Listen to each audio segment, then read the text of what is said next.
ও মন যে করে পায় না, ধরে রাখা যায় না, চায় শুধু যে তোমাকেই, অন্য কিছু চায় না।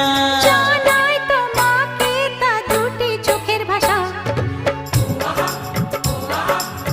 এই তো ভালোবাসা।